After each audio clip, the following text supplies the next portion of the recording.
Iran ने claim किया है कि उसने अमेरिका के सबसे एडवांस फाइटर जेट F-35 को हिट किया है। बहुत कम होता है ये कि एक बहुत ही प्रिमिटिव ओपोनेंट एक बहुत ही हाई एंड टेक्नोलॉजी वाले को चैलेंज कर दे या उनका नुकसान कर दे।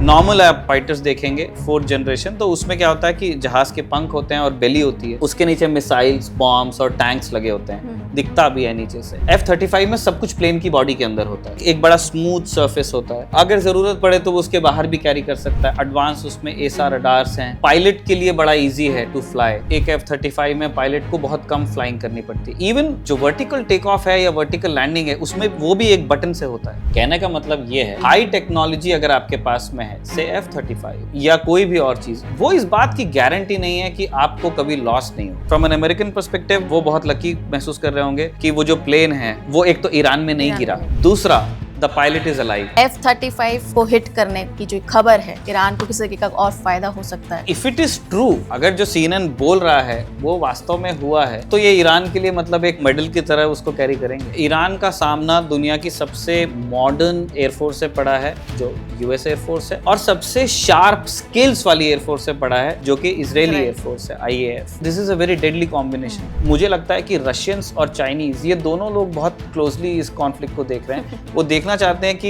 ये MQ-9s कैसे गिराए जा सकते हैं। अगर वो जहाज मिल जाए, इन लोगों को बड़ा मजा आता है।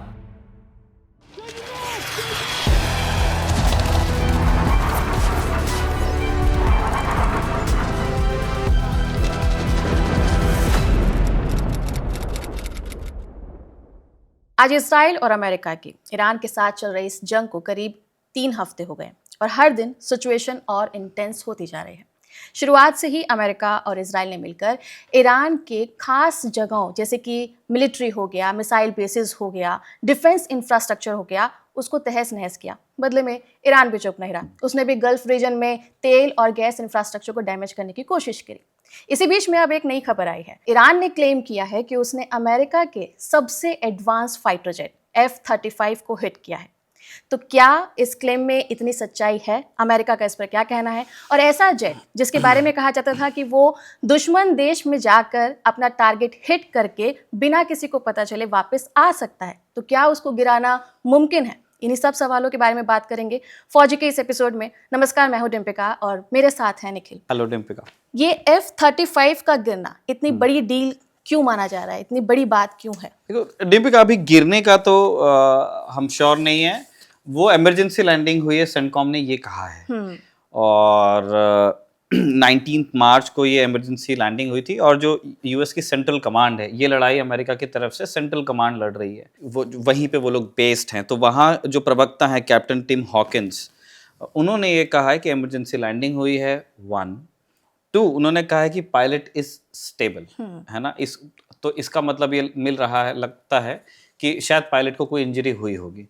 और CNN ने ये कहा है, जो एक अमेरिकन पब्लिशर हाउस है, न्यूज़ पब्लिशर है, उन्होंने ये कहा है कि संभवतः ये ईरान का हमला था।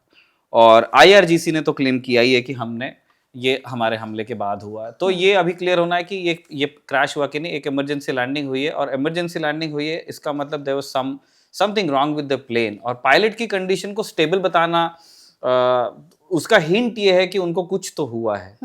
तो और अमेरिकन अखबारों में ये लिखा जा रहा है, वहाँ के पब्लिशिंग हाउस अगर न्यूज़ पब्लिशर से कह रहे हैं, तो ऐसा हो सकता है कि ईरान ने किया हो। तो ये अभी तक के ये आज तक के कभी किसी स्टेल्थ फाइटर को कभी हिट नहीं किया गया फ्रॉम ग्राउंड। मतलब एक नाइट हॉक वाला इंसिडेंट है, बट वो एक बॉम्बर था। एक proper in the classical sense एक फाइटर जेट, स्टेल्थ फाइटर, अगर ये वास्तव में हुआ है, तो ये बिल्कुल ऐतिहासिक घटना है। तो इस फाइटर जेट के बारे में तो बोला भी जाता था कि ये इनविजिबल अटैकर है और इसको कोई पकड़ नहीं पाएगा, कोई एयर डिफेंस सिस्टम इसके ऊपर हिट नहीं कर सकता है। तो एक तो मैं आपसे चाहूंगी कि F-35 के बारे में आप थोड़ा सा भी बताएं, और क्या ऐसा मुमकिन है कि कोई एयर डिफेंस सिस्टम इतना स्ट्रांग हो सकता है कि ऐसे फाइटर जेट को हिट कर दे? एक एक करके समझते हैं हम। F-35 देखिए सक्सेसर है F-22 का। F-22 प्रोग्राम लेट 80s से चल रहा था, और उन्होंने अर्ली 2000s में उसको उन्होंने रोल आउट कर दिया था। तो F-22 रैप्टर उनका पहला स्टेल्थ फाइटर था। अमेरिका ने क्या किया आप वहाँ पे स्टेल्थ पे बड़े टाइम से काम चल रहा है। जो मैं नाइट हॉक वाला इंसिडेंट आपको बता रहा था, F111, वो तो 1999 में उस पर हमला हो गया था। तो अमेरिका ने क्या किया, अमेरिका ने ये चीज़ देख ली थी कि आप प्लेन्स कितने भी फास्ट बना दो, जैसे SR-71 उन्होंने बनाया था, या आप ऐसे कितने प्लेन्स बना लो जो ऑल्टीट्यूड पे उड़ते हो, से U2, उसकी भी हम आगे बात करेंगे। उसका कुछ वल्नरेबिलिटी हमेशा रहेगी to surface to air missiles. और उनका प्राइम मतलब जिस जमाने की हम बात कर रहे हैं, जहां से, क्योंकि एक जो कोल्ड वॉर वाला जो हैंगओवर था, तो F-22 कोल्ड वॉर हैंगओवर में बना नहीं है, लेकिन ऑब्वियसली आप बहुत लंबे समय तक उस थॉट प्रोसेस को देखते आए। हुआ क्या, अमेरिका ने अच्छे प्लेन्स बनाए, चाहे वो स्ट्रेटेजिक बॉम्बर्स हो सकते हैं, लॉन्ग रेंज बॉम्बर्स हो सकते हैं, इलेक्ट्रॉनिक वॉरफेयर एयरक्राफ्ट्स हो सकते हैं, या एवैक्स हो सकते हैं, फाइटर प्लेन्स हो सकते हैं। उन्होंने प्लेन्स बहुत अच्छे बनाए। यूएसएसआर हमेशा फॉलो ही करता रहा यूएस को, है ना, मतलब वो कभी भी यूएस से 20 नहीं हो पाए फाइटर प्लेन्स या मिलिट्री एविएशन आप उसको बोलोगे। तो यूएसएसआर लेकिन एक चीज में अच्छा था, उनका एक स्पेस प्रोग्राम था विच वाज सक्सेसफुल, और उसके लेसन्स लेकर के उन्होंने, जो कुछ कुछ हिंदुस्तान में भी हुआ, इंडिया के पास भी एक सक्सेसफुल स्पेस प्रोग्राम है, हमारा बहुत सक्सेसफुल स्पेस प्रोग्राम है, इसलिए इंडियन मिसाइल्स बहुत अच्छी होती है। आपने सिंदूर में भी देखा, हमने रशियन इक्विपमेंट भी यूज किया, S-400 भी यूज किया, आकाश भी तो यूज किया, ब्रह्मोस भी तो यूज किया। तो जिनके पास अच्छे स्पेस प्रोग्राम्स होते हैं वो बढ़िया मिसाइल्स बना लेते हैं। तो सेम विथ यूएसएसआर, तो उन्होंने बहुत इन्वेस्ट किया था सरफेस टू एयर मिसाइल्स में। और तो ये एक लड़ाई चल रही है ना, डाल डाल पात पात। विद टाइम यूएस रियलाइज्ड कि ऐसे प्लेन्स बनाना असंभव ही होगा जिसको कोई भी मिसाइल हिट ना कर सके। वो हमेशा ऐसा होगा, there will be some radar जो पिक करेगा, और there will be some missile with enough fuel जो उस ऑल्टीट्यूड पर आकर हिट कर देगी। तो क्या करेंगे? तो फिर उन्होंने वो गेम को चेंज किया। उन्होंने कहा कि ये मिसाइल्स को इवेड करना, या अपने दुश्मन के जो इंटरसेप्टर्स हैं, चाहे फाइटर्स हो हवा में या सरफेस टू एयर मिसाइल्स हो, उनको इवेड करना या उनसे ऊंचा उड़ना या फास्ट उड़ने से बेहतर ये है कि कैसा होगा कि अगर एक इनविजिबल क्लोक हो, जैसा वो हैरी पॉटर में है ना, वो डाल लेता है तो दिखता नहीं किसी को। तो उन्होंने कहा कि let us be invisible to the enemy. वहां से फिर उन्होंने स्टेल्थ पर काम शुरू, और बहुत मेहनत की है यूएस ने इस चीज के लिए, एक बार में नहीं हुआ है। आप आज के डेट में देख रहे हैं कि रशिया इज ट्राइंग, चाइना ने एक बना लिया J-20, अभी वो और बनाने वाले हैं क्योंकि उसमें बहुत सक्सेसफुल नहीं रहा। तो आप देखिए एक बार में कोई भी सक्सेस, जबकि चाइना कितना सीरियस होता है चीजों को लेके, वो भी नहीं बना पा रहे। तो यूएस ने इसलिए सक्सेसफुल स्टेल्थ प्लेन्स बनाए क्योंकि वो बहुत टाइम से इसमें इन्वेस्ट किए हुए हैं। तो उनका आइडिया क्या था, स्टेल्थ का मतलब ये नहीं है कि वो जहाज अदृश्य हो जाएगा, एक कई टन वजनी और कई मीटर चौड़ा जिसका विंग स्पैन होगा, वो एयरक्राफ्ट और मेटल ही तो यूज होगा। करेक्ट। मतलब आप कुछ फाइबर्स यूज कर सकते हो, कुछ कंपोजिट मटेरियल्स यूज करोगे, but there will always be some metal in the machine. तो उन्होंने क्या किया, उन्होंने कहा कि we can not be invisible, लेकिन किस तरह से देखता है रडार, क्या हम उसमें कुछ कर सकते हैं? तो रडार को कैसे दिखते हैं प्लेन्स? रडार क्या करते हैं, इलेक्ट्रोमैग्नेटिक वेव्स भेजते हैं, इट्स लाइक अ टॉर्च। तो टॉर्च से आप, जैसे रात को आप इमेजिन कीजिए कि आप एक पेड़ के नीचे खड़े हो, आप पेड़ के ऊपर कोई बंदर है, वो आपको कैसे दिखेगा? आप टॉर्च मारोगे, वो रोशनी उस बंदर को टकरा के वापस आती है, तब हमको वो बंदर दिखता है। लाइकवाइज इलेक्ट्रोमैग्नेटिक वेव्स का इस्तेमाल होता है इन रडार्स। तो अमेरिकन इंजीनियर्स ने इस बात पर शोध किया कि ये कैसे इंश्योर किया जाए कि ये जो वेव्स, इलेक्ट्रोमैग्नेटिक वेव्स हम तक आ रही हैं टू आवर मशीन, जो एनिमी रडार है, वो डिफ्लेक्ट कैसे हो, वापस रडार में नहीं जाए। आएगी तो सही, हाँ। उसको रोकने का कोई तरीका नहीं है अभी तक, unless you jam that radar और यू डिस्ट्रॉय दैट रडार, आएगी, लेकिन डिफ्लेक्ट, वो एक दूसरे डायरेक्शन में चला जाए। और कुछ रिफ्लेक्शन होता ही है, तो कुछ रिफ्लेक्शन होता ही है, तो वो रिफ्लेक्शन ऐसा ना हो कि वो रडार को समझ में आ जाए कि प्लेन है। तो वो कॉन्सेप्ट है LO, लो ऑब्जर्वेबल, मतलब होना चाहिए आपका प्लेन। तो LO का ये है कि जो रडार है उसको, ऐसा नहीं होता है कि जो ये स्टेल्थ प्लेन्स हैं, से F-22 और F-35 और J-20, ये दिखते नहीं है, दिखते हैं, लेकिन कैसे दिखते हैं? जो F-35 है उसका जो, जैसे एक नॉर्मल प्लेन है, उसका रडार पे एक इमेज बनती है, तो जो रडार का ऑपरेटर हो, या तो अब तो कंप्यूटर्स आ गए तो वो फिगर आउट करते हैं, पहले operators use to figure out कि ये क्या होगा। तो उनका एक ट्रेनिंग है कि ये रडार पे कैसा दिखेगा। ये जो मॉडर्न फाइटर्स हैं आपके F-32, F-35, F-22, J-20, इनका जो रडार क्रॉस सेक्शन होता है बहुत कम होता है, तो वो दिख रहा है उस कंप्यूटर को और उस ऑपरेटर को, बट एक हमिंग बर्ड जितना साइज होता है। तो आप सोचिए एक हमिंग बर्ड अगर उसको दिख रहा है रडार पे, तो वो कंप्यूटर को भी दिखेगा, उस ऑपरेटर को भी दिखेगा, बट ही और she will never be able to make out कि ये एक एनिमी प्लेन हो सकता है। इतना सा दिख रहा है। तो अब ये फिर एक इनफाइनाइट मतलब कैलकुलेशन में आप चले जाओगे कि ये चिड़िया है या ये कोई पतंग है या कोई ये एनिमी फाइटर है। और अगर जब आप क्लियर ही नहीं हो तो क्या आप एक लाखों डॉलर्स की या हजारों रूबल्स व्हाटएवर जो भी है, क्या आप उतने की मिसाइल फायर कर दोगे उस पे? तो ये स्टेल्थ ये है कि आपके दुश्मन को वो देख रहा है लेकिन उसे पता ही नहीं कि वो क्या देख रहा है। तो बेसिकली स्टेल्थ ये है, दृश्य नहीं होते हैं, इतने छोटे दिखते हैं कि आप उसका पता नहीं लगा सकते और डिसाइड नहीं कर सकते टू अटैक और नॉट टू अटैक। तो उसी को स्टेल्थ हम बोल देते हैं। तो यूएस ने सबसे पहले ये F-22 लेकर आए वो, और F-22 एक एयर सुपीरियोरिटी के हिसाब से ही बनाया हुआ जेट था है। और यूएस ने आज तक बाय द वे उसको एक्सपोर्ट नहीं किया, और ट्विन इंजन है और वेरी केपेबल एयरक्राफ्ट, और वो उसको रेगुलरली यूज करते हैं। उसके बाद जितनी लड़ाइयाँ हुई हैं, इराक में उन्होंने यूज किया, इवन सीरिया में उन्होंने यूज किया अभी असद के आईसिस के खिलाफ, एंड देन अगेंस्ट असद। मुझे नहीं पता कि F-22 यहाँ हो सकता है यहाँ भी यूज हुए हों, ईरान में भी यूज हुए हों, क्योंकि उनका वो एयर डोमिनेंस के लिए तो वो सबसे बढ़िया प्लेटफॉर्म है। लेकिन जब F-22 और उनके पास 200 कुछ है, तो जब F-22 प्रोग्राम उन्होंने बना लिया तो दे रियलाइज्ड कि दो चीजें।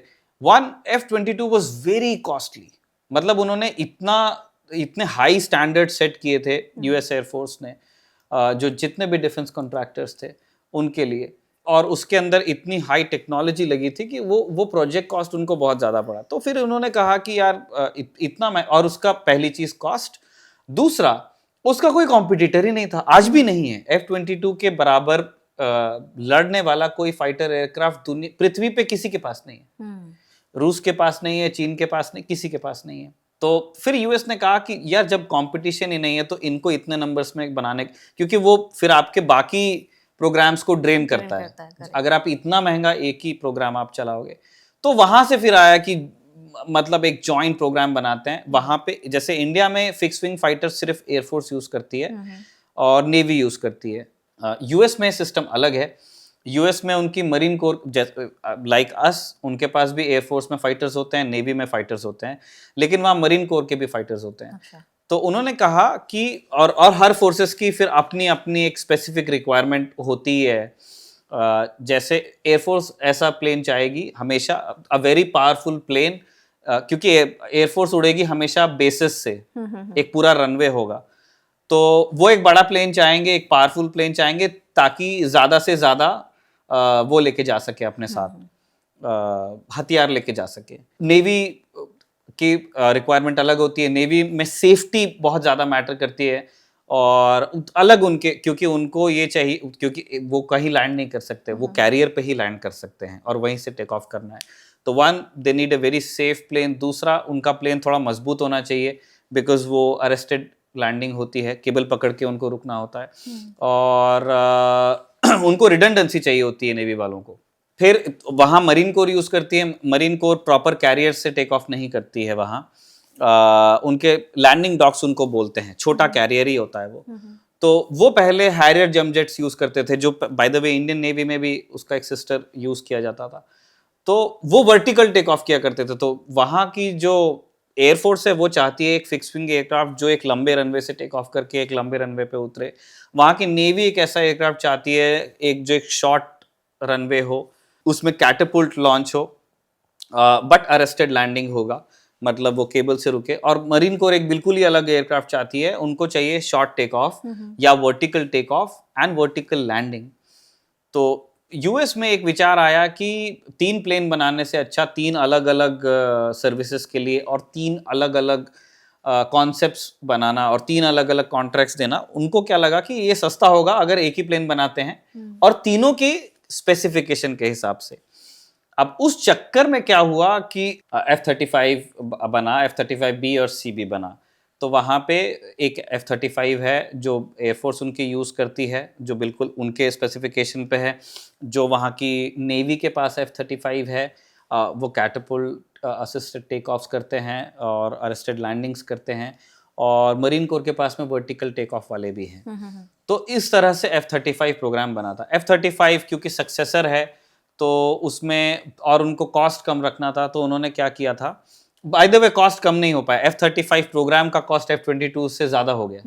अल्टीमेटली जो चाहता था यूएस के पैसा बचे, वो नहीं हो पाया। बट उन्होंने वो एक जॉइंट फाइटर चाहते थे, उनको मिल गया, तीनों सर्विसेज के स्पेसिफिकेशन के हिसाब से मिल गया, और उसके पास एडवांस रडार्स हैं, जो बेस्ट ऑफ बेस्ट F-22 का वो सक्सेसर है। F-22 और इसमें एक डिफरेंस ये है कि F-35 में एक ही इंजन है, तो उस मतलब वो टेक्निक, उसका मतलब ये है कि उसको मेंटेनेंस कम चाहिए, या उसका इंजन अगर रिप्लेस करना है तो you only have to replace one engine, और इस तरह की चीज़ें हैं। बाकी खूबियों में ये है कि F-35 की ही, F-35 क्या कर सकता है, वहाँ वेपन्स बे होते हैं। जैसे नॉर्मल आप फाइटर्स देखेंगे 4th जनरेशन, तो उसमें क्या होता है कि जहाज के पंख होते हैं और बेली होती है, उसके नीचे मिसाइल्स, बॉम्ब्स और टैंक्स लगे होते हैं, दिखता भी है नीचे से। F-35 में सब कुछ प्लेन की बॉडी के अंदर होता है। अच्छा। तो और एक बड़ा स्मूथ सरफेस होता है, और अगर ज़रूरत पड़े तो वो उसके बाहर भी कैरी कर सकता है। एडवांस उसमें एसा रडार्स हैं, पायलट के लिए बड़ा इजी है टू फ्लाई। उसमें यह है कि एक F-35 में पायलट को बहुत कम फ्लाइंग करनी पड़ती है। इवन जो वर्टिकल टेक ऑफ है या वर्टिकल लैंडिंग है, उसमें वो भी एक बटन से होता है। यानी कि सारी टेक्नोलॉजी उस हाँ, मतलब पायलट्स को डाल दिया। ट्रेनिंग दी जाती है कि वो हाथ से उड़ा के भी उसको कर सकते हैं, बट काफ़ी चीज़ें उन्होंने ऑटोमेट की है। यूएस फिलॉसफी ये है कि पायलट को प्लेन उड़ाने से, उनका है कि पायलट इज अ सोल्जर, तो वो चाहते हैं कि प्लेन उड़े ज़्यादा अपने से, मतलब, और पायलट को थोड़ा सा उसका वर्कलोड ले करके जो मिशन है उसके ऊपर वो फोकस करे, से व्हाटएवर, मतलब वो रिकॉनेसेंस हो सकता है, वो बॉम्बिंग हो सकता है, वो एस्कॉर्ट ड्यूटी हो सकता है, कुछ भी हो सकता है। तो वो चाहते हैं कि पायलट प्लेन उड़ाने में कम खर्च हो और वो मिशन को ज़्यादा ये करे। तो ये F-35 की खूबियां हैं। जिस तरीके से आपने इसकी क्वालिटी बताई, और नो डाउट अमेरिका ने पुराने की जगह जब नया लेकर आया तो वो क्वालिटी उसकी और इम्प्रोवाइज हुई, लेकिन जिस तरीके से अभी ये क्लेम किया जा रहा है कि एक एयर डिफेंस सिस्टम के अंदर इतनी क्वालिटी वाला भी अगर कोई जेट है वो मारा जा रहा है, तो क्या इसको इस तरीके से देखें कि अब फाइटर जेट पे जो हम लोग इन्वेस्टमेंट कर रहे हैं उससे ज़्यादा एयर डिफेंस पर इन्वेस्टमेंट ज़्यादा ज़रूरी है? मुझे ऐसा लगता है कि जैसे शायद जो प्रोफेशनल्स होंगे वो ऐसा नहीं सोचते होंगे। वाई मिलिट्री एविएशन को अपनी स्पेस पे आगे बढ़ना है और डेवलप होना है और बेहतर जेट्स बनाने हैं, और सेम एयर डिफेंस का काम है। मतलब ये दो टीम्स हैं, है ना, तो दोनों को ही अपना गेम मजबूत करना है। तो जो मिलिट्री एविएशन का काम कर रही हैं कंपनीज और साइंटिस्ट और इंजीनियर्स और सर्विसेज दुनिया भर में, उनको अपने लिए अच्छे से अच्छे प्लेन्स बनाने हैं, और same surface to air missiles के को जो बनाने वाले या यूज़ करने वाले हैं उनको भी अपने स्किल के ऊपर काम करना है और अपने हार्डवेयर के ऊपर काम करना है। F-35 या कोई भी स्टेल्थ एयरक्राफ्ट, है ना, जैसे अब गार्डियन है, गार्डियन स्टेल्थ तो नहीं है, लेकिन वो रडार पे दिखना उसको थोड़ा सा मुश्किल होता था पहले, क्योंकि वो कंपोजिट मटेरियल वगैरह उसमें यूज हुआ है। 12 सी गार्डियंस भी गिरे हैं इस कैंपेन में, सबके सब ईरान पे नहीं, कुछ शायद गल्फ में गिरे हैं, कुछ बाकी जगह। कहने का मतलब ये है कि हाई टेक्नोलॉजी अगर आपके पास में है, से F-35 या कोई भी और चीज, वो इस बात की गारंटी नहीं है कि आपको कभी लॉस नहीं होगा।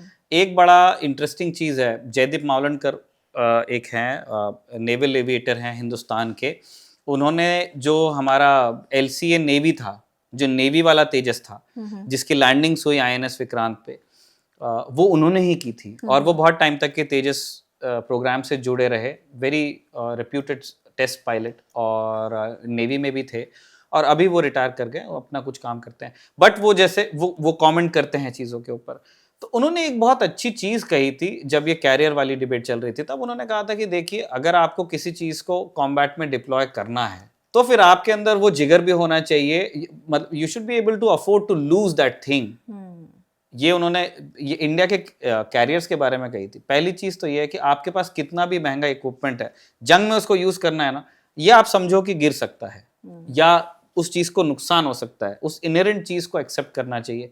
जैसे इंडिया में इस चीज को लेकर के वी आर वेरी कंजर्वेटिव कि हमारा प्लेन गिर गया, अरे गिरता है भाई, लड़ाई में हो जाता है ये। और उसका मतलब ये थोड़ी है कि हार गए। ऑपरेशन सिंदूर में हमारा कितने प्लेन गिरे हो, उसका ऑब्जेक्टिव किसके अचीव हुए थे? इंडिया के। सीज फायर के लिए किसने बोला था? पाकिस्तान ने। क्यों? क्योंकि उनका नुकसान हमने किया था। तो हम अपने दिमाग में उलझ जाते हैं इस बात को लेकर के। दोनों के अपने अपने रोल्स एंड इम्पिका। अच्छे प्लेन्स भी होने चाहिए और अच्छे मैं कहता हूं कि अच्छे सरफेस टू एयर सिस्टम्स भी होने चाहिए। पर जिस तरीके से जो ईरान ने क्लेम किया है, अभी हम देख रहे हैं कि ऑलमोस्ट, हमने अभी शुरुआत में भी बोला कि 3 हफ्ते हो चुके हैं, और इस तरीके से क्लेम करना हमेशा सामने वाले को थोड़ा सा डराने के लिए या अपनी थोड़ी सी वैल्यू बढ़ाने के लिए या दिखाने के लिए कि देखिए हम भी टक्कर ले सकते हैं। तो इज इट लाइक कि ये हो सकता है कि ईरान ने उसको हिट किया हो? नहीं तो जैसे हमने पिछले साल भी देखा कि इजराइल के साथ जब ईरान का झगड़ा चला था, तब भी उसने सेम क्लेम किया था कि हमने F-35 गिरा दिया है, लेकिन वो क्लेम जो हुआ वो बाद में झूठा साबित हुआ। ये तो पिछले बार के बारे में है। इस बार ये ईरान का अकेले का कहना नहीं है। ये तो CNN ने भी छापा है कि it seems it was an Iranian attack. अब वो एग्जैक्टली कैसे हुआ था, कोई सरफेस टू एयर बैटरी रही होगी, और अगर ये हो गया है तो मुझे लगता है कि इसमें हमको बहुत आश्चर्य नहीं लेना चाहिए, क्योंकि इससे पहले भी बहुत कम होता है ये कि एक बहुत ही प्रिमिटिव सर्विस या ओपोनेंट एक बहुत ही हाई एंड टेक्नोलॉजी वाले को चैलेंज कर दे या उनका नुकसान कर दे। मैं 2 इंसिडेंट्स आपको हिस्ट्री से देता हूँ। 27 मार्च 1999 को यूगोस्लाव आर्मी ने जो कोसोवो वार चल रही थी, तब F-117, मैंने F-111 बोला था, I am sorry, I stand corrected. F-117 Nighthawk को एक ग्राउंड अटैक एयरक्राफ्ट था, उसको शूट डाउन कर दिया था एक सरफेस टू एयर मिसाइल से। और अमेरिकन को ये लगता नहीं था कि वो बिल्कुल जानते थे ये बात, वो बिल्कुल ये बात जानते थे कि जो कोसोवो में सरफेस टू एयर मिसाइल्स हैं, उनके पास में ऑपरेटर्स हैं और उन मिसाइल से खतरा हो सकता है। लेकिन यूएस थ्योरी ये थी कि ये तो कन्वेंशनल जो प्लेन्स होंगे, है ना, F-16, F-15 और B-52, इस तरह B-1, है ना, तो जो कन्वेंशनल आपके हथियार हैं उनको हिट कर सकते हैं। लेकिन उनको नहीं लगा था कि उनके स्टेल्थ बॉम्बर को कोई हिट कर सकता है। तो ये उन्होंने सोचा नहीं था। और लेकिन हमने इस इंसिडेंट में देखा 27 मार्च 1999 को एक बहुत ही स्किल्ड ऑपरेटर जो सरफेस टू एयर बैटरी में उस दिन वो बैठा होगा, उसने उस प्लेन को स्पॉट भी किया और हिट भी किया। ये आप देखिए कि S-125 नेवा और पिचोरा सरफेस टू एयर मिसाइल से इसको शूट किया था। और ये पहली बार था दुनिया में कि कोई स्टेल्थ एयरक्राफ्ट को शूट किया गया था जमीन से। और बड़ी इंटरेस्टिंग चीज़ है, ये जो थे lieutenant colonel Darrell Patrick Dale, ये फिर उन्होंने लैंड किया फिर उसमें, क्योंकि वो तो बच गए थे, और लैंड किया। और मेरे ख्याल 7 या 8 घंटे यूगोस्लाव आर्मी उनको ढूंढती रही, लेकिन उन्होंने भी इवेसिव तरीके अपनाए और उसके बाद उनको रेस्क्यू कर लिया गया। वो यूगोस्लाव आर्मी के हाथ में नहीं पड़े। उसके बाद क्या हुआ? उसके बाद उस एयरक्राफ्ट का डेब्री किसने किसने इंटरेस्ट लिया? सबसे पहले रूसी गए वहां। अच्छा, कि ये अमेरिकन्स ने क्या बनाया है, हमको भी देखना है एक बार, है ना, क्योंकि उनका ये था ना कि भाई ये ऐसी चीजें तो ये तो। और नाइट हॉक के आप पिक्चर्स भी देखोगे तो वो for somebody in late 90s उनको ऐसा लगेगा कि स्टार ट्रेक का कुछ आ गया है, हम पिक्चर लगा देंगे यहाँ पे। तो वो बड़ा एक मॉडर्न, तो वो देखना चाहते थे कि इस जहाज में है क्या, 1 और 2 जिसने गिराया उसने कैसे गिराया। ये जो यूगोस्लाव आर्मी के पास थी ये एक सोवियत सिस्टम ही था, और बाद में चलो रशियन बोल देंगे उसको। वो देखना चाहते थे कि ये कैसे हुआ था, क्योंकि इसने साबित किया कि stealth aircraft are not invincible, और वो एक normal surface to air missile से गिराए जा सकते हैं। तो उन्होंने डेब्री लिया और उन्होंने फिर अपने ऐसा कहते हैं कि उन्होंने Su-57 प्रोग्राम में यूज किया है, या उनका एक पाक दा करके एक तुपोलेव बना रहा है, उनका एक स्ट्रेटेजिक बॉम्बर होगा। जैसा B-2 बॉम्बर है यूएस के पास में, एक स्टेल्थ बॉम्बर, वैसा एक रशियंस अटेम्प्ट कर रहे हैं। उतना पैसा उनको मतलब वो मैनेज नहीं कर पा रहे हैं, इसलिए वो प्रोग्राम मैच्योर नहीं हुआ। लेकिन ऐसा मानते हैं कि जो ये F117 का नाइट हॉक का जो डेब्री था, उससे उन्होंने बहुत लेसन्स लिए। एक और कंट्री थी जिसने लेसन लिए, वो था चीन। उन्होंने भी, ऐसा कहा जाता है कि बाद में लेट 90s में तो चीन उतना ही नहीं था, लेकिन जब बाद में उन्होंने अपने प्रोग्राम के लिए वो सीरियस हुए, किसी तरह, ये BBC पे पब्लिश रिपोर्ट्स हैं कि उन्होंने बहुत कोशिश की कि हमको कहीं से इसका डेब्री मिल जाए, नया प्लेन नहीं चाहिए, टूटा ही दे दो, क्योंकि उसमें फिर बहुत सारी चीजें ना, मेटलर्जी है, पेंट है, किस तरह के ये हैं, तो इन सारी चीजों को उन्होंने स्टडी किया। और ऐसा माना जाता है कि J-20 जो आज हम देख रहे हैं चेंगडू, उसके अंदर उन्होंने नाइट हॉक के जो लेसन्स, जो उनको डेब्री से जो अंडरस्टैंडिंग पैदा हुई, उसको उन्होंने यूज किया। सी, स्टेल्थ के लिए कुछ चीजें तो प्लेन के डिजाइन में है, there is a reason why every stealth aircraft looks similar, क्योंकि उनको डिफ्लेक्ट करना है। दूसरी चीज है कि आप कौन से मेटल कंपाउंड्स यूज करते हो, कौन सा पेंट यूज करते हो, क्या आप मेटल सरफेस के ऊपर कुछ ऐसा यूज करते हो जो नीचे से इलेक्ट्रोमैग्नेटिक वेव्स आ रही है उसको अब्सॉर्ब कर ले, रिफ्लेक्ट ना करे। तो इन सारी चीजों को समझने के लिए उन्होंने यूज किया था। बाद में फिर 2008 में F117 नाइट हॉक को रिटायर भी किया गया फ्रॉम कॉम्बैट, और आज जब हम बात करें 2026 में, तो वो ट्रेनिंग मिशंस के लिए यूज होता है अभी US एयरफोर्स में। इसके पहले आप जाओगे 1960 में 1 मई, जो मे डे USSR में होता था, मजदूर दिवस, उस दिन एक U-2 स्पाई प्लेन उन्होंने शूट किया था। और ये गैरी पार्स वाला इंसिडेंट है। हुआ ये कि पेशावर से, ये उस टाइम की बिल्कुल कोल्ड वॉर के पीक वाला मामला है। एक आयरन कर्टन लोग बोलते थे कि USSR के अगल पता नहीं चलता है कि वो अंदर क्या करते हैं, कुछ कोई बाहर आता नहीं है, कोई इन्फॉर्मेशन आती नहीं है। तो अमेरिकन्स को बड़ा, और वेस्ट को बड़ा ये था कि ये करते क्या है, ये मतलब ये अपने न्यूक्लियर फैसिलिटीज कहाँ बना रहे हैं, इनकी हथियारों की फैक्ट्रियाँ कहाँ लग रही है, इस तरह की चीज़ें। तो उन्होंने क्या किया, अब ये U-2 लेसन तब मिला नहीं था उनको कि U-2 गिर सकता है, तो उन्होंने क्या सोचा कि इन्होंने मिसाइल्स बनाई हैं और इन्होंने कुछ प्लेन्स बनाए हैं, MiG-18 ये सब बने थे उस टाइम पे। तो उन्होंने सोचा कि अगर हम एक ऐसा प्लेन बनाए जो बहुत ही ऊंचा उड़े, 70,000 फीट समथिंग, तो हमको मिसाइल्स की परवाह करने की जरूरत ही नहीं है, और कोई मिसाइल पहुंचेगी नहीं ना वहां तक के, इतना ऊंचा उड़ो कि तू देख भाई वहां से कोई दिक्कत नहीं है, तो वो ऊपर ऊपर उड़ते रहेंगे और कोई प्लेन भी उतना क्लाइंब करके नहीं आ सकता है। तो U-2 उस तरह से ही बनाए गए थे, और वो पायलट के लिए बिल्कुल एस्ट्रोनॉट्स की तरह प्रेशर सूट्स होते थे उस टाइम पे।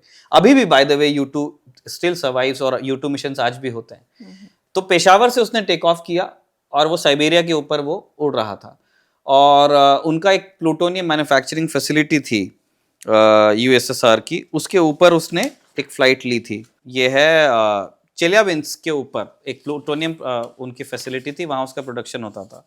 तो ये बेसिकली एक रिकॉनेसेंस मिशन था, मतलब जाना है, पिक्चर्स लेके आना। और U-2 में बड़े बड़े कैमरा हुआ करते थे, तो वो उतने दूर से, उस टाइम सैटेलाइट इतने उन्नत नहीं हुए थे, स्पाई सैटेलाइट्स का उतना चलन नहीं था, तो पहले प्लेन उड़ा के फोटोग्राफी की जाती थी। बाय द वे, जो क्यूबा में जो मिसाइल क्राइसिस हुआ था, तो क्यूबा में सोवियत संघ की मिसाइल है, वो भी ऐसी ही एक फ्लाइट से पता चला था। अच्छा, उन्होंने वहां से पिक्चर्स ली थी। क्या होता था, पिक्चर्स लेकर के वो रील बनाकर, उसका वो कैमरे में बहुत सारे पिक्चर्स ले रहे हैं, और उसके बाद फिर वो रील को डेवलप किया जाता था, और फिर उसको एनालिस्ट होते थे पहले, जैसे आज एनालिसिस में AI और कोड यूज होता है, कंप्यूटर्स यूज होते हैं, पहले ह्यूमन होते थे।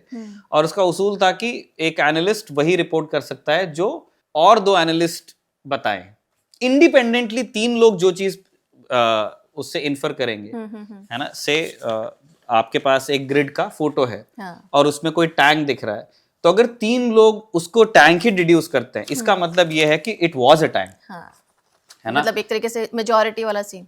हाँ, इंडिपेंडेंटली अलग अलग लोग अगर उसी नतीजे पे पहुंच रहे हैं। ऐसे ही उन्होंने क्यूबा में पता किया था कि वो लॉन्चर्स और मिसाइल्स, मतलब वहां तैयारी चल रही है। एनीवे, तो वो गैरी पावर्स वाला उसमें यही हुआ, तो वो भी कैमरे लगा करके वो लोग कर रहे थे। इन्होंने देखा तो अमेरिकन्स को ये लगता था कि U-2 हमने ऐसा प्लेन बना लिया है कि ये कभी भी कोई सोवियत मिसाइल आ नहीं सकती, जबकि सच ये था कि जो डे 1 था, पहला जो U-2 फ्लाइट हुआ था USSR के ऊपर, उस दिन से USSR देख रहा था। बस वो एक सही अपॉर्चुनिटी का वेट कर रहे थे कि जिसको जब वो चला दें। जैसे USSR ने अलग अलग चीजें ट्राई की, मिसाइल्स फायर करके देखा बट वो ऑल्टीट्यूड बहुत था। इंटरसेप्टर्स भेज के देखे। बहुत बाद में लेट 90s में एक इंसिडेंट ऐसा भी हुआ था कि रैम किया गया, मतलब प्लेन से प्लेन को टकराया लिटरली, जैसे कार चेज होता है उस तरह से। वो बस एक सही मौके का वेट कर रहे थे। और ये गैरी पार्स वाला इंसिडेंट जब हुआ उस दिन उनको वो एक गोल्डन अपॉर्चुनिटी जिसको आप बोलते हो वो उनको मिल गई। तो मिखाइल तोरोनोव नाम था, वो जो surface to air missile battery को वो चला रहे थे। और उन्होंने यूज किया था एक SA-2 या S-75 द्विना जिसको बोलते हैं। उन्होंने वो मिसाइल फायर की और जो पहली मिसाइल फायर की थी वही जाकर के गैरी पावर्स के U-2 को लग गई थी और फिर वो एयरक्राफ्ट क्रैश किया। And US tried to lie. उन्होंने पहले तो एक्सेप्ट नहीं किया, आइजनहावर ने। उन्होंने कहा कि यार नासा का कोई प्लेन गिर गया है ना। इनको लगा कि पायलट भी मर गया होगा, उनको लगा गैरी पावर हैज पेरिश्ड। तो उन्होंने ये किया, उनको लगा कि कुछ बचा नहीं होगा और वो उसमें सेल्फ डिस्ट्रक्ट के लिए उन्होंने रखा हुआ था चीजें, बट वो हुआ नहीं। वो प्लेन काफी इंटैक्ट गिरा उसके बाद भी। तो यूएसएसआर क्रुश्चेव वहां पे तब थे, तो उनको पता चला, तो उन्होंने कहा कि ये देखते हैं कि अमेरिकन इस चीज को एक्सेप्ट करेंगे या नहीं। तो बोला नहीं पहले। तो यूएस ने उस तरह से कि नहीं वो नासा का प्लेन था, तुर्की से उसने टेक ऑफ किया था, वो पायलट बेहोश हो गया होगा, कुछ ऐसे गिर गया है प्लेन हमारा, और अब लोग मानेंगे क्योंकि U-2 नासा यूज करता है। तो उन्होंने एक U-2 को पेंट किया नासा कलर्स में, उस पर लिखा NASA और पूरी अमेरिकन प्रेस बुलाई कि इसका फोटो लेकर छापो। लेकिन इनको पायलट भी जिंदा मिला था, गैरी पावर्स, और वो एयरक्राफ्ट भी मिला था और काफी इक्विपमेंट और उसमें रील वील ये सब था। और बाद में क्रुश्चेव ने बताया कि हमारे पास पायलट भी जिंदा और तुम्हारा डेब्री भी, हम जानते हैं कि आप ये स्पाई फ्लाइंग करते हो हमारे ऊपर। तो वो बड़ा एक इंसिडेंट बना। और एक फुटनोट उसमें ये भी, मैंने MiG-18 बोल दिया था, MiG-19 उस टाइम होते थे। तो MiG-19 उस जमाने का इंटरसेप्टर था जब ये 1960 की बात हो रही है। उन्होंने एक MiG-19 को, कुछ MiG-19s को उन्होंने मॉडिफाई किया था ज़्यादा ऊंचा उड़ने के लिए, और वो पीछा कर रहा था उस दिन।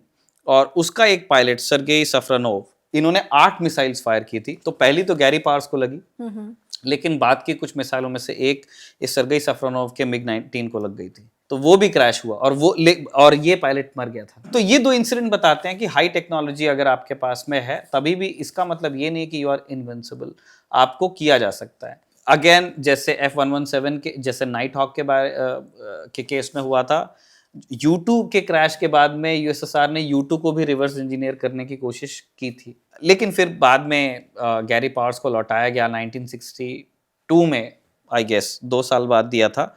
और रूडोल्फ एबल करके एक सोवियत स्पाई को अमेरिका में पकड़ा था। तो जो ब्रिज ऑफ स्पाइस फिल्म है, तो रूडोल्फ एबल को अमेरिका ने वापस किया और यूएसएसआर ने गैरी पावर्स को वापस किया था। तो हाई टेक्नोलॉजी वाले एयरक्राफ्ट भी शूट डाउन हो जाते हैं। और उसमें मेन चीज़ ये है, फ्रॉम एन अमेरिकन पर्सपेक्टिव, उनको वो बहुत लकी महसूस कर रहे होंगे कि वो जो प्लेन है वो एक तो ईरान में नहीं गिरा, पहली चीज। दूसरा, द पायलट इज अलाइव, वो स्टेबल बोल रहे हैं, मैं मान के चल रहा हूँ कि कुछ दिन में रिकवर करेंगे।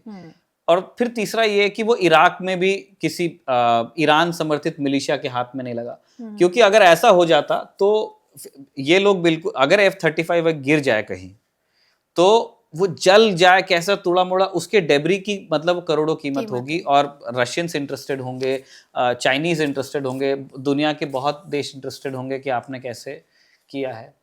तो मतलब एक लास्ट क्वेश्चन यही कि F-35 को हिट करने की जो खबर है, क्या ये ईरान के फेवर में जा सकती है? ईरान को किसी तरीके का और फायदा हो सकता है? See, if it is true, अगर जो CNN बोल रहा है वो वास्तव में हुआ है, तो तब तो ये ईरान के लिए मतलब एक, जैसे वो मेडल की तरह उसको कैरी करेंगे कि हमने जो सबसे उन्नत चीज जो आपने यूज की होगी, हमने तो एक वो भी आपका हिट किया था, नहीं गिरा, आपने करा ली इमरजेंसी लैंडिंग, बट हमने आपको बता दिया।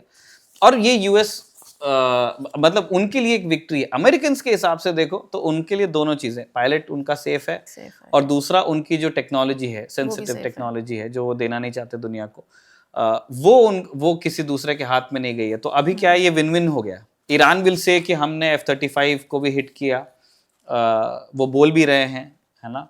और अमेरिकन इस बात में राहत खोज सकते हैं कि उनका पायलट से, बट उनको लॉस हुए हैं डिम्पिका। पिछली बार जब हमने आपसे बात की थी उस और अभी हम बात कर रहे हैं ईरान पे, तो काफी नुकसान यूएस का हुआ है। आप देखिए 2 मार्च को 3 F-15 स्ट्राइक ईगल्स गिरे थे, तो वो तो कुवैत के एयर डिफेंस ने शूट किया था। तभी भी ये हुआ था कि 6 के 6 पायलट्स, 2 पायलट्स होते हैं F-15 में, एक पायलट होता है, एक वेपन्स ऑफिसर होता है, तो वो 6 के 6 सेफ हैं।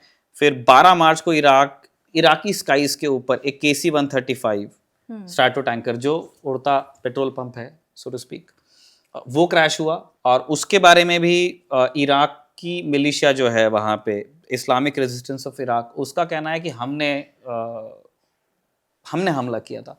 हुआ ये कि 2 प्लेन्स का कोलिजन है। अब वो दूसरा प्लेन एक तो क्रैश किया और 6 डेथ्स भी हुई अमेरिकन की, KC-135।